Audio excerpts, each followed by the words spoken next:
சூப்பரான புளி ஊற்றி அவிக்கக்கூடிய ஒரு கன்னியாகுமரி ஸ்பெஷல் மீன் குழம்பு தான் ரெடி ஆகிட்டு இருக்கு. அதுக்கப்புறமா மீன் குழம்பு வீடியோ போடும்போது நிறைய பேர் கேட்கக்கூடியது என்னென்னா, மீன் வந்து நீங்கள் முதல்லே போடுறீங்களா, அரை மணிக்கூர் கொதிக்க வைக்கிறீங்களா, மீன் வந்து குலையாதான்னு. நாங்கள் வந்து மீனை போட்டுட்டு சும்மா சும்மா அந்த கரண்டியை போட்டு கிண்ட மாட்டோம். போடுறதோட முடிஞ்சு லாஸ்ட் வந்து என்ன பண்ணுவோன்னு பார்த்தீங்கன்னா, அடியெல்லாம் பிடிக்காது, தண்ணியெல்லாம் தாராளமாக வச்சுருவோம். அப்பப்போ இந்த மீன் சட்டி இப்படி தூக்கி இப்படி லாத்தி விடுவோம். பார்த்தீங்களா மக்களே, இப்படி மட்டும் இது பண்ணி விடுவோமா, எப்படி இருக்கு பற்றியெல்லாம் எம்மா பயங்கர வனம். மாங்காய் தக்காளி எல்லாம் போட்டு சூப்பராக ரெடி பண்ணியிருக்கேன் பாருங்கள் மக்களே. உங்கள் அம்மாலாம் உங்களுக்கு சின்ன பிள்ளையில வச்சு தந்துருப்பவ இதே மெத்தடில். இனி வந்து ஃபைனலாக கருவேப்பிலை போட்டு இறக்குவேன்.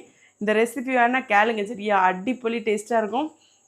நல்ல செவன் கறி செம்ம டேஸ்ட்டாக இருக்கும். இன்னும் ரெடி ஆகலை, இன்னும் கிட்டத்தட்ட ஒரு 10-15 நிமிஷம்